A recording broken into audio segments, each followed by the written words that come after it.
Hi everyone! With Halloween around the corner, I got a bit inspired. Initially, I just wanted to carve a pumpkin and call it a day, but then I thought, why not make a game about carving pumpkins instead?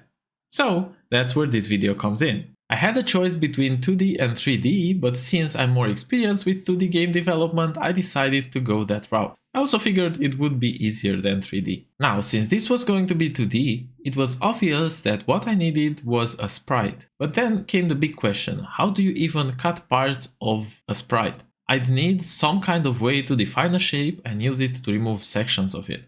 Now, just to keep things simple, I assumed that the shape was already drawn, so I could focus purely on the cutting process.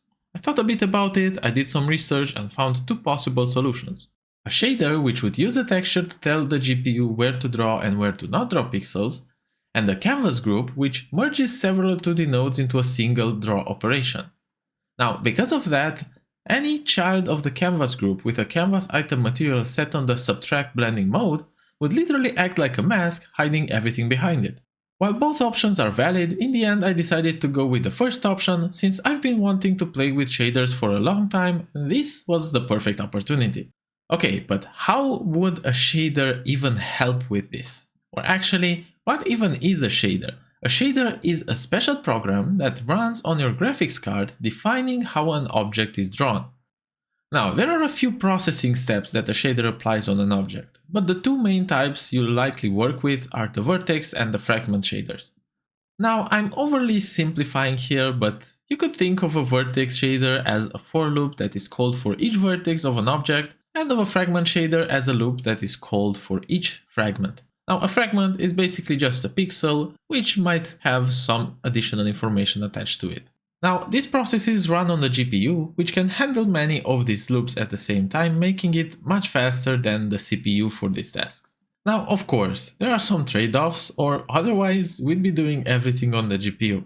For one, fragments do not share any information with each other, as in, we wouldn't be able to simply check what color does a neighboring pixel have, and the same would apply for vertices as well. Additionally, shaders are written in GLSL instead of GDScript, which I'm going to admit is a bit more challenging to get comfortable with initially.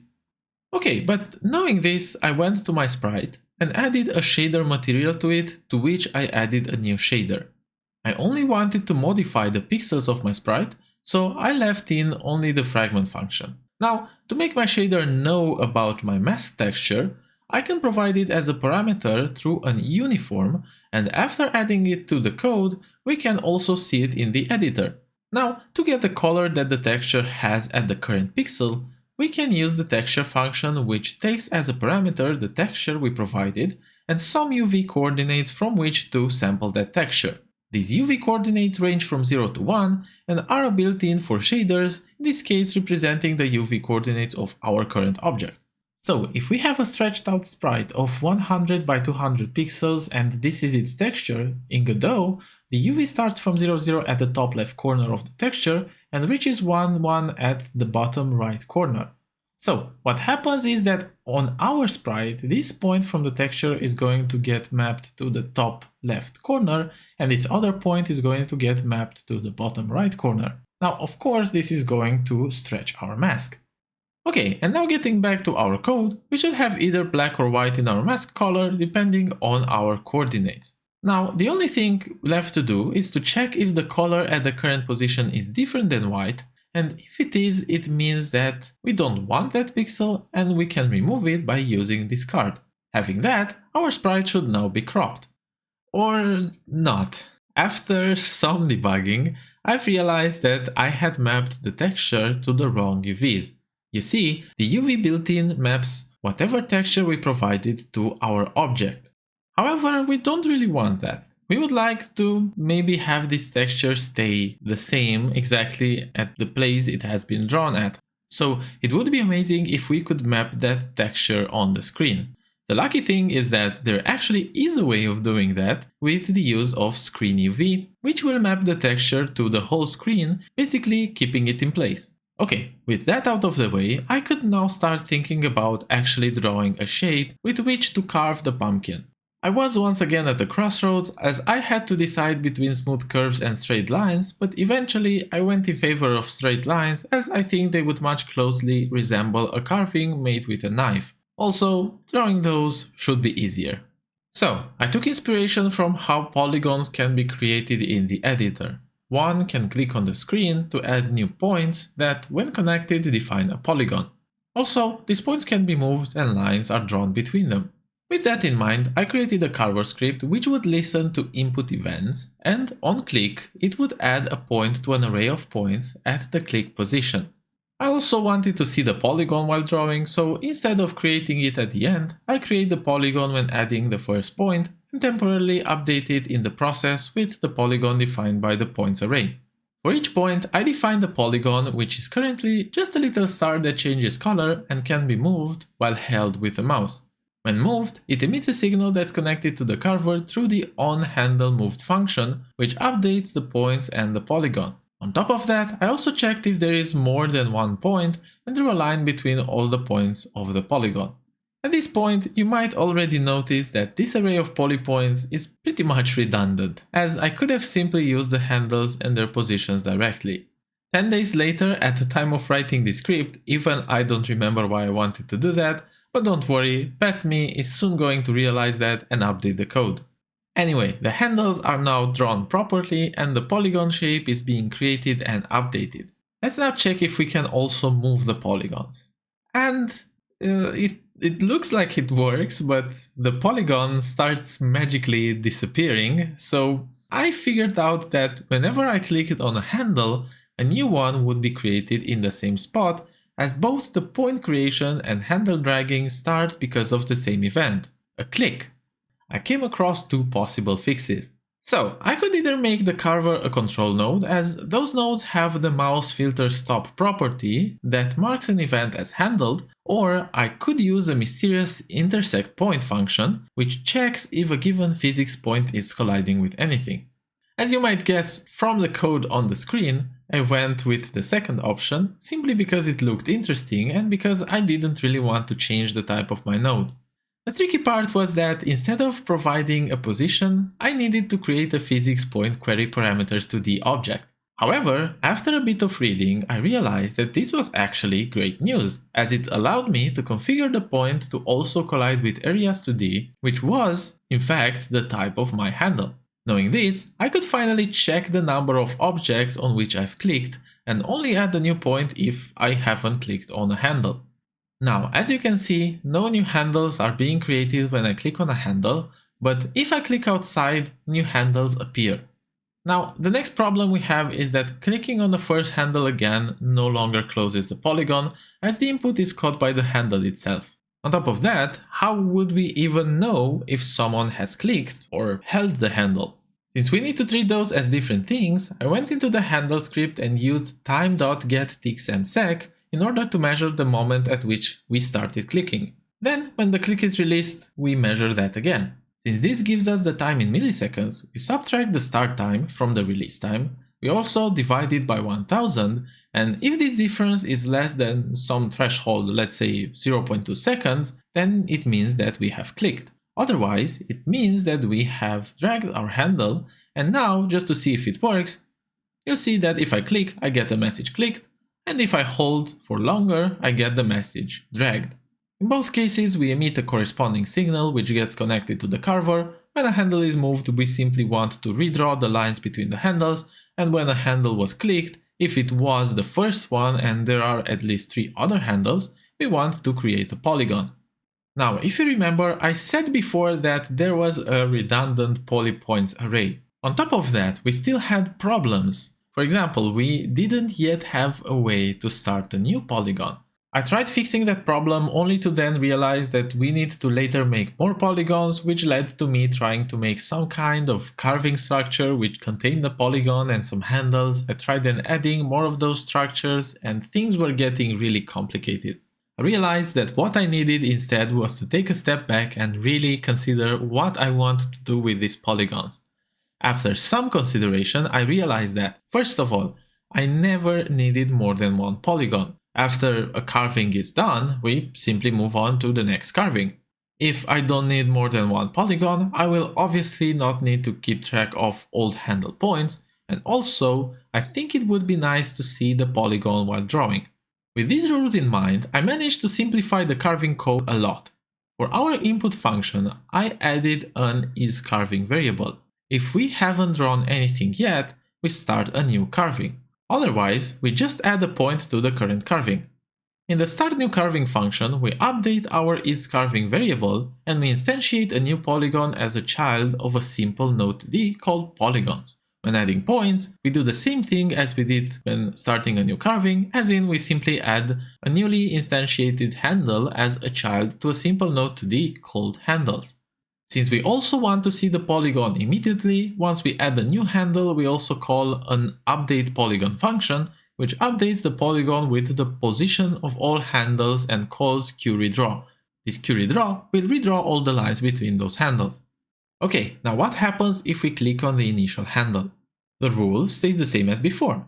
We check if this is the first handle and also if we have at least 3 handles. If we do, we call this new finished_current_carving function, which updates the polygon one last time, removes all handles as we don't need them anymore, and finally emits a signal with the drawn polygon so that it can be later used by whoever picks that signal. Now, what if instead we only chose to move a handle? Well, that's even better. In that case, we only have to update how the polygon looks. And that's it. Now, if I have the polygon making tool and the shader that would transform the black and white image into a mask for my soon-to-be pumpkin, all that's left to do is finding some way of transforming the polygon into a black and white image. As I expected, in the documentation there was no way of directly transforming a polygon into a sprite. However, I found this fun function called vertex colors, and I think some of you might be familiar with this triangle. But anyways, to my knowledge there was no way of actually doing this directly, so I had to find some other means to achieve this. Now, I'm honestly not sure if this is the best way of doing it, but after a while I landed on this funny idea that maybe if I wanted to get a texture of my polygon, I only had to draw the polygon and then take a screenshot of the game. So Godot actually has a way of doing this. And this can be done by calling getViewport.getTexture.getImage. This literally puts everything that's on the game screen into a viewport texture and converts it into an image, and this image then can be converted to an image texture, which can be passed as a parameter to our shader. The only problem is, as I said, this puts everything in the screenshot. However, I only want to catch the polygons that I'm drawing. Only if I had a separate screen on which to draw the other polygons. Well, actually, I have as many screens as I want because Godot has a node called subViewport. Generally, this is used to define scene views inside your game. For example, imagine having a monitor that displays video surveillance over some different place of your game. However, what we are going to use this for is simply to separate everything that we want to screenshot. That being said, I made a mask generator node which has a subViewport, and in a getUpdatedMask method I set the background of it to white, the size to my viewport size, and finally reparented the polygon to the viewport, but not before coloring it black. At first, the texture I got was fully white, but this was again because of me not reading the documentation, in which it was specified that I should await the rendering server to draw the frame. Now, we technically have everything we need, but we should also make sure to only update this subViewport once, as we wouldn't want to have it use resources by drawing itself over and over, especially since we don't even see it. Okay, but I think I have teased you enough already. So, in my main code, when the carver finishes drawing a polygon, I ask the mask generator to get a mask from that polygon, and just to see that it works, I apply it to a sprite 2D. This actually worked, so now, as a final test, I can change the mask texture parameter to my sprite's material to this newly generated texture, and it works! Now, I know this might have been a bit anticlimactic, but I assure you that at this point I had to go to sleep and I literally couldn't go because of how excited this made me. But anyway, this wasn't even done, as it only worked for a single polygon. And why is that? Because every time I get a new mask, I redraw that white background, which then covers the previously added polygon. To To address this, I moved the initialization into the ready function, leaving only the polygon reparenting into the getUpdatedMask function. However, this still didn't resolve the issue as the viewport was set to redraw only once. Since the background and polygon were drawn during the first update, there was no opportunity to redraw the newly added polygon because update once automatically changes to update never. So, as a final adjustment, I set the render target update mode back to update 1. Alright, so the carving is done. Then why is there so much left of the video? Well, first of all, this is not even a pumpkin. Second of all, when carving a pumpkin in real life, you don't just get an empty void behind it, but instead you see the inside of a pumpkin. So now, since we're in 2D, we don't actually have an inside of a sprite, but we could simulate that by adding the same sprite behind the normal sprite and making it darker. Now, when we cut the sprite on top, the sprite behind looks like it's the inside of the pumpkin. The next step I wanted to take was to add depth to the pumpkin. If you look at this image, you can see the pulp inside and its perspective. The closer we cut to the center, the less pulp we see, and as we move further from the center, more of it becomes visible. Now, to replicate this effect, I added another sprite between the front and the back sprite, and this sprite will also use the polygon mask. But to simulate perspective, we'll bring the polygon closer to the center of the screen. The further the polygon is from the center, the more we'll shift it inward. To calculate the distance between the polygon and the screen center, I had two options. I'll admit, I think I chose the wrong one here. I could have moved each vertex of the polygon individually, adjusting them based on their distance from the center. But again, caught up in excitement, I opted for the alternative, calculating the center of mass of the polygon and moving the whole polygon closer to the center based on the distance between the center of the screen and the center of mass. Now, my reason for being so excited about this was the way in which we can find the center of weight of a polygon. Now, first of all, let's think what a center of weight is. If we were to take a real-life scenario, let's say we had a sheet of paper, we could technically balance this sheet of paper on a very thin straw. However, if we take this straw and put it too far towards the left, the paper is going to fall down on the right side. And if we put it too far on the right, the paper is going to fall on the left side.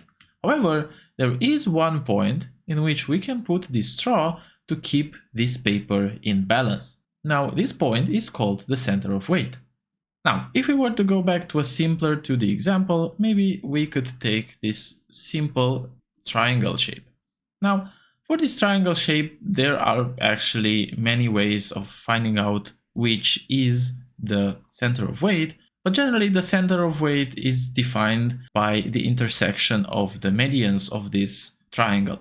And the medians are simply the lines which connect each vertex with the center of the opposite edge. So this is going to be the first one, and this is going to be the second one, and of course this is going to be the last one.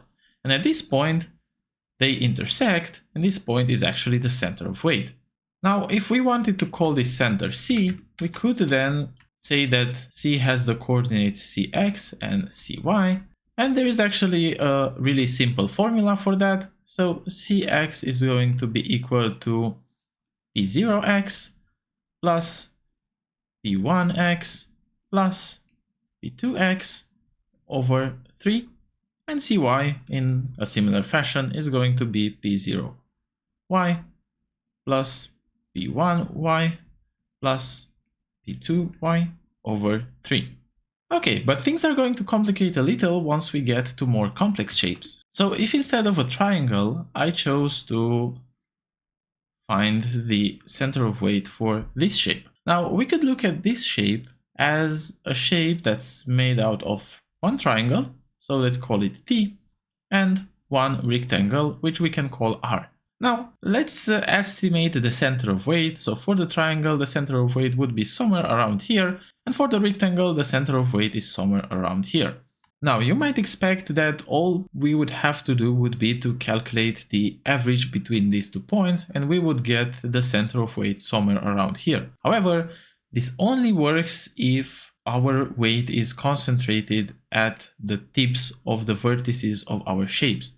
But in our case, that's obviously not true because our weight is evenly spread along the shape. So that means that our center of weight also depends on the area that this shape covers. So instead of a simple mean, we would have to do a weighted mean to find where this center is. And just to visualize that, let's imagine that we had the same shape. So I'm trying to draw the same thing with a triangle here on the left and with a rectangle to the right.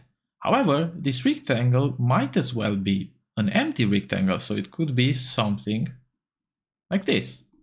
Now, even though the first rectangle has the same center of weight as the second rectangle, it's obvious that the second rectangle is going to have a much weaker pull for the center of weight than the other rectangle. And this happens because the area of this rectangle is only defined in this outside region compared to the larger area of the top rectangle.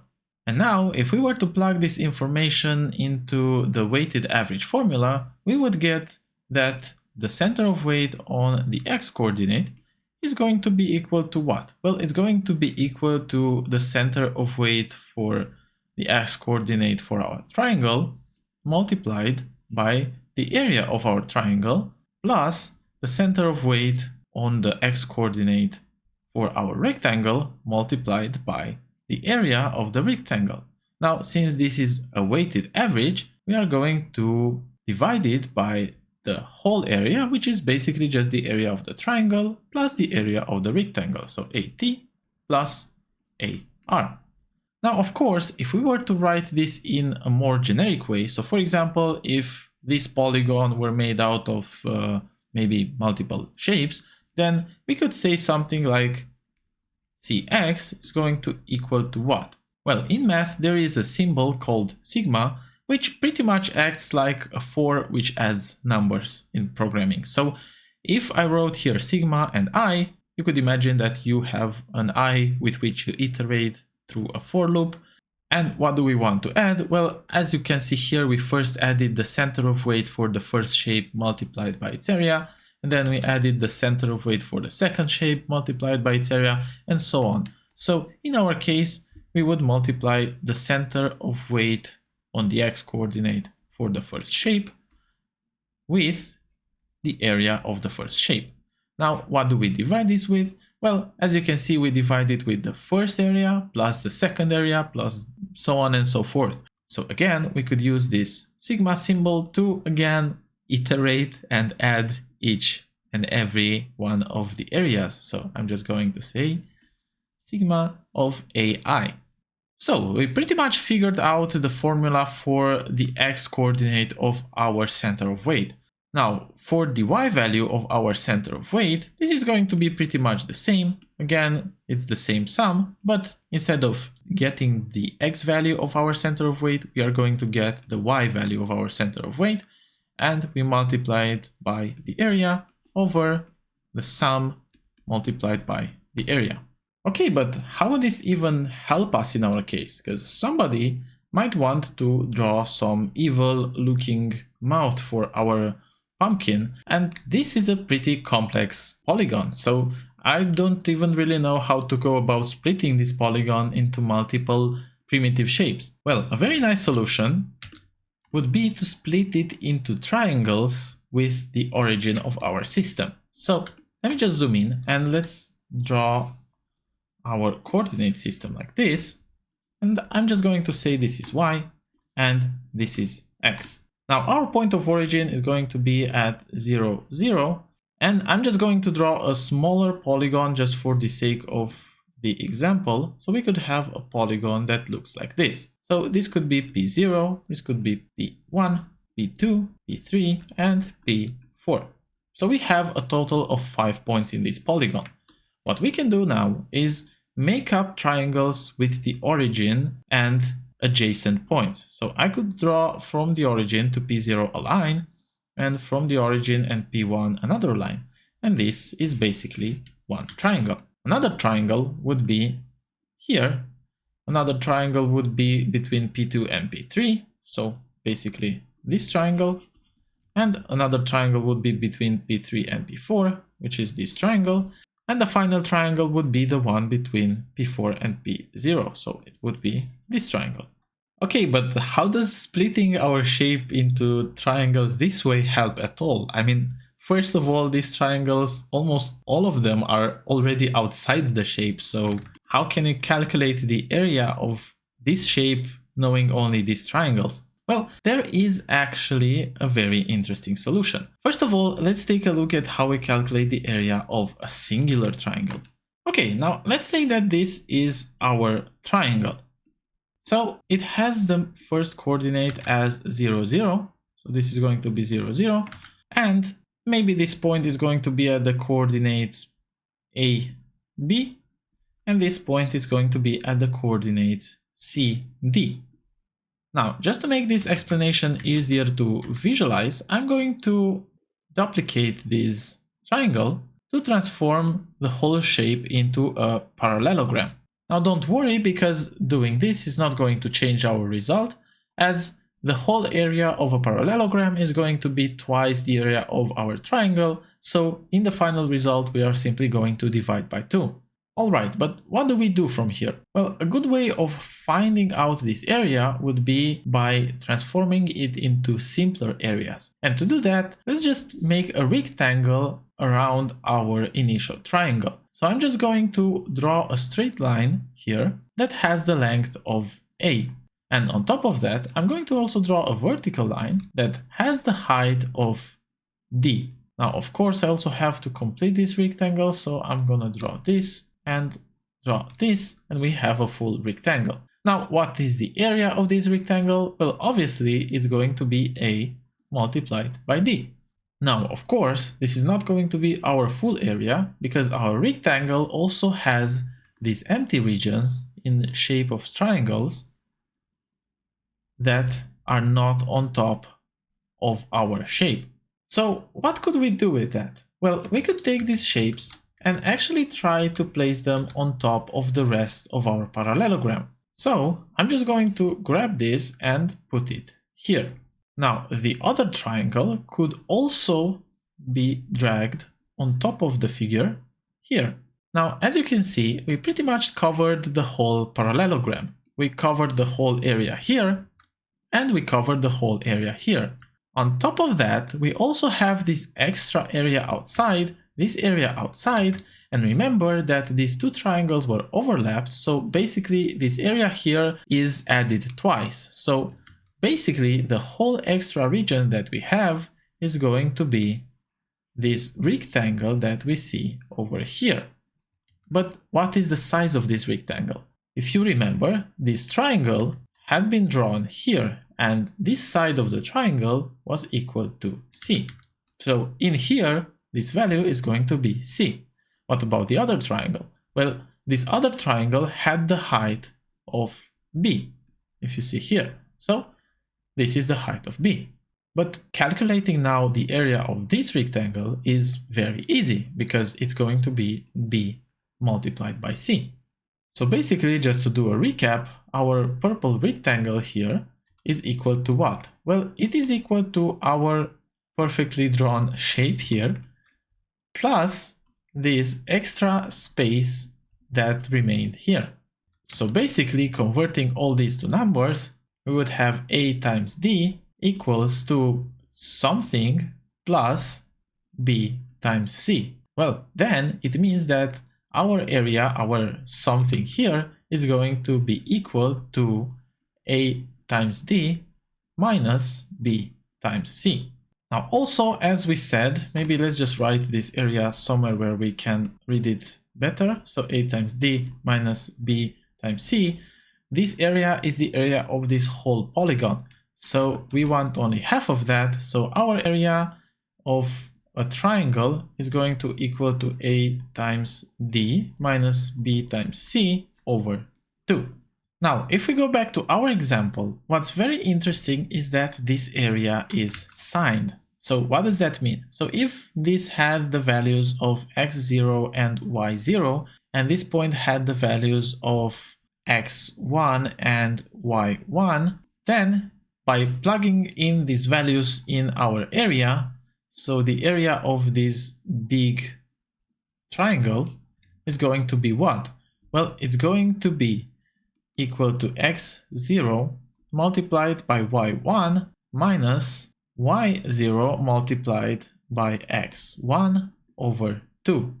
But this happens only because we considered p0 to be the first point and p1 to be the second point. So because we went counterclockwise. Now what if instead we considered p1 to be the first point and p0 to be the second point? So if we went clockwise when calculating the area for these triangles. So if we plug in these values, instead of having x0 as the first one, we would have x1 multiplied by y0, from which we subtract y1 multiplied by x0.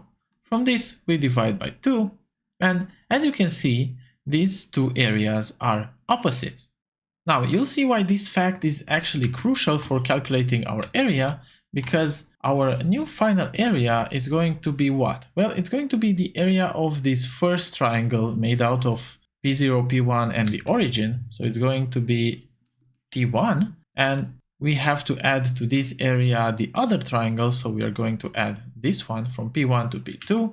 So we add t2, and now when we go from p2 to p3, you see that the direction changes. So we no longer go towards the left, we go now towards the right. And because of that, the value of this area is going to be negative. So I have this whole area, which is going to get subtracted. So we're going to have minus t3. Okay, and now by following this idea, you'll see that the final area will be this polygon, to which we add this polygon, to which we add this polygon. And now we subtract this polygon formed by P2 and P3, and we also subtract the polygon that's formed by P3 and P4, and we simply remain with the area of the whole polygon. Okay, now I know that this explanation has already been long enough, and from this point on, there's only plugging in that needs to be done. So I'm just going to show you that, for example, we found the area of each triangle here, and we also know how to find the centroid of each triangle with these formulas. And as you might notice, here we have only two terms because one of the terms is going to always be 0 as we are working with the origin here. Now, with that in mind, we can find the weighted contribution of each of our triangles. So we can find this value here, and afterwards we can find the sum of weighted contributions. So we can find this whole value here. Now, this has to be divided by the total area, and if we name the total area as 1/2 multiplied by the sum of this thing here, we are going to get the final formulas, which you can find on Wikipedia. Okay, now that we finally understand why the formula works, we are legally allowed to use it in our code.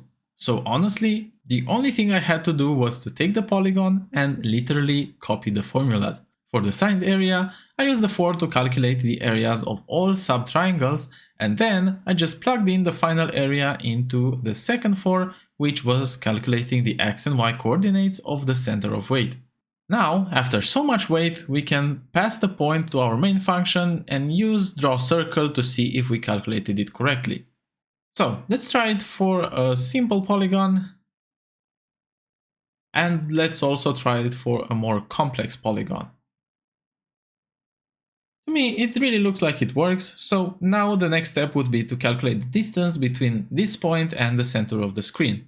And calculating this distance is going to be really easy, because we only have to apply the Pythagorean theorem on the imaginary triangle formed by our two vertices. Now that all is done, I can finally connect everything.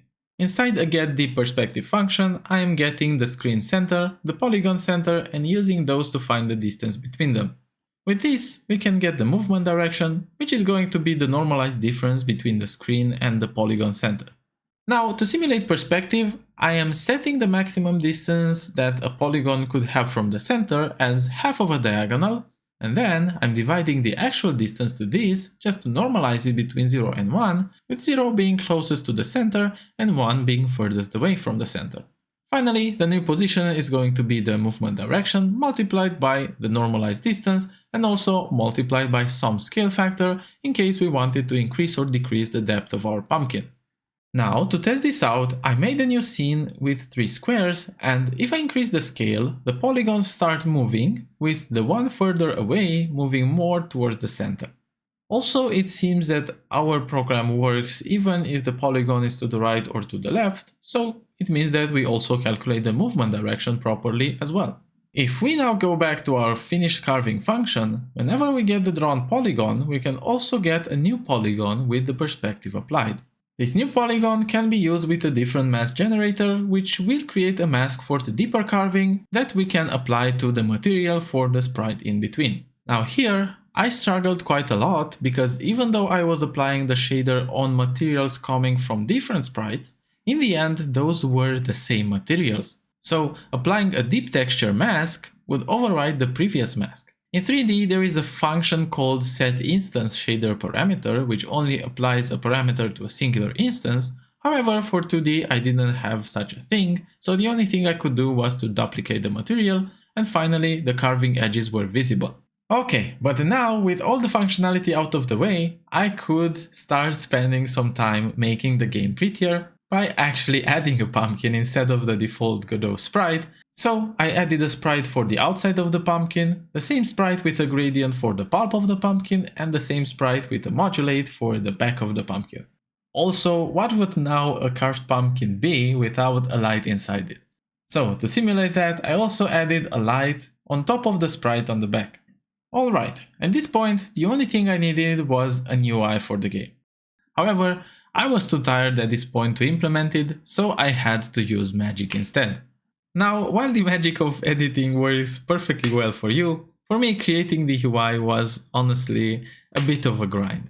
However, I learned a few things that really made it much easier, and I think they'll be useful for anyone working on UI design in Godot. I started by roughing out the general layout, just like you'd start with basic HTML elements for a website.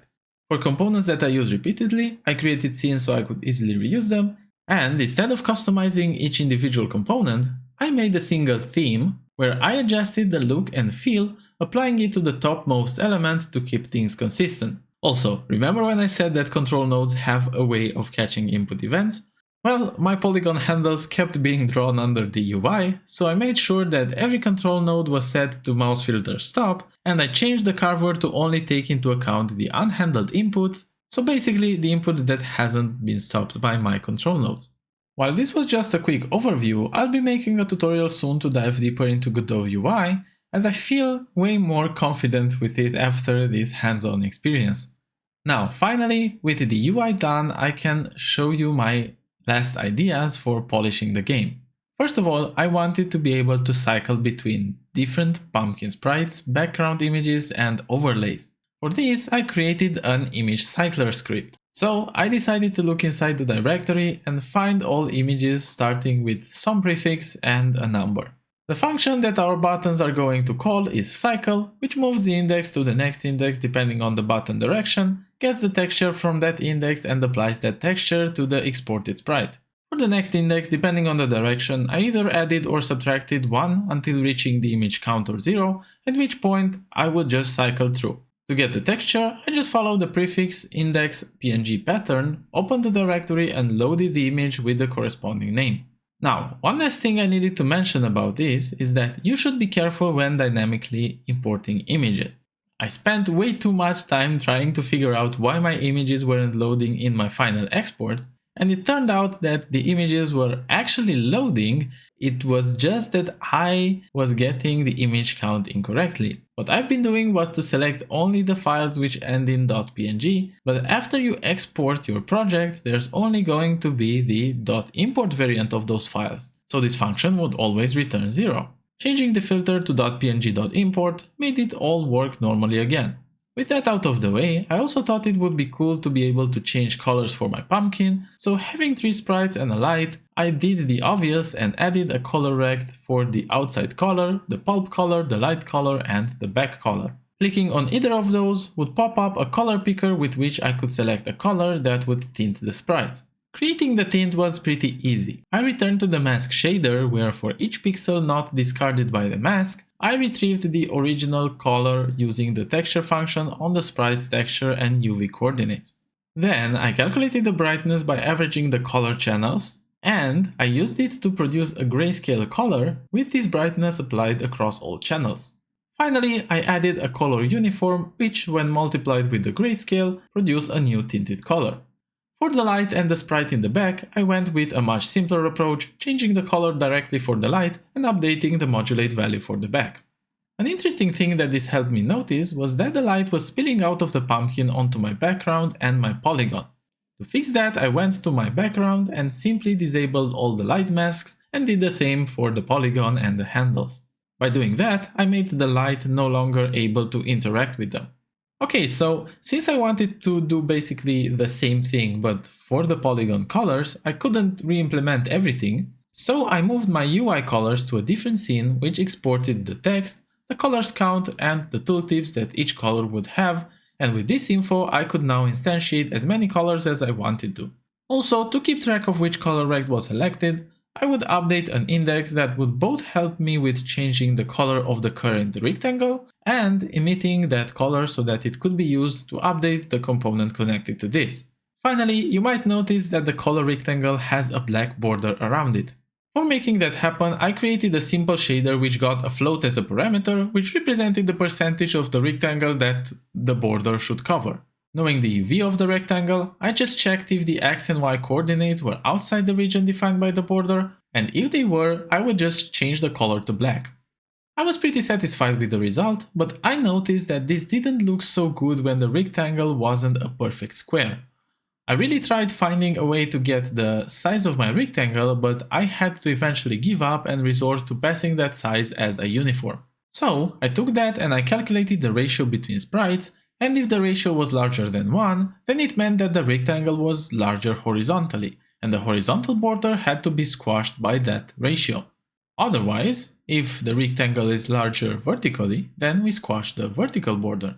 Now that the hard part was done, the rest of the things I implemented were pretty easy to do. For the depth slider, I just recalculated the dip mask based on the new depth and modified the mask generator to also accept arrays of polygons so that I could pass the full mask to it for regenerating. For the light slider, I just increased the energy of the light. For the restart button, I added a clear mask function to the mask generators that removed all polygons for that mask. And for the save button, I went with a very cheap solution. Instead of making a whole new viewport and moving everything to that, I simply hit the UI and saved the PNG of the viewport. Now, I was really wondering if it would be possible to save a PNG if I was on the web. And to my surprise, Godot actually has a whole JavaScript bridge object which allows us to download buffers. So after converting my image to a buffer, I just called the download buffer method and it worked with no issues. Alright, I pretty much ran out of ideas and time for the little game, but I did not expect to learn so much from it. Is it perfect? Definitely not. There are a lot of things that could have been done better. For example, the center of weight is not a very good solution, as someone could draw a polygon that has the center of weight very close to the center of the screen, and even though the vertices are far away, we are not going to see any kind of perspective because of that. Another thing that's been bothering me for a while was that I did not isolate the green stem of the pumpkin, and so whenever you change the color of the pumpkin, the stem changes, so you never get that pretty colors that you got from the initial image, which had the green stem and the orange pumpkin. Now, another issue that I had was that I was many times dividing by the viewport size instead of getting the viewport and getting the visible rectangle out of that so that I could divide by its size instead. This generally misaligned the carving with the polygons, and after replacing that, everything was fixed. And finally, the cycler nodes were getting a bit tedious to work with, and I am really sure that there could have been a better solution for those, but I really couldn't put my finger on it at the moment, so I just let it like this because it was not the end of the world. Now, I would really love to hear in the comments what you liked the most and what you would have done differently, because it would be really interesting to explore this thing further. And maybe, Who knows, next year I might be doing the same thing but in 3D. In any way, I want to thank again my Ko-fi supporter, and I would also want to ask you to subscribe because it would mean a lot to me if I manage to get to 5,000 subscribers by the end of the year. Thank you again so much for watching and see you in the next one.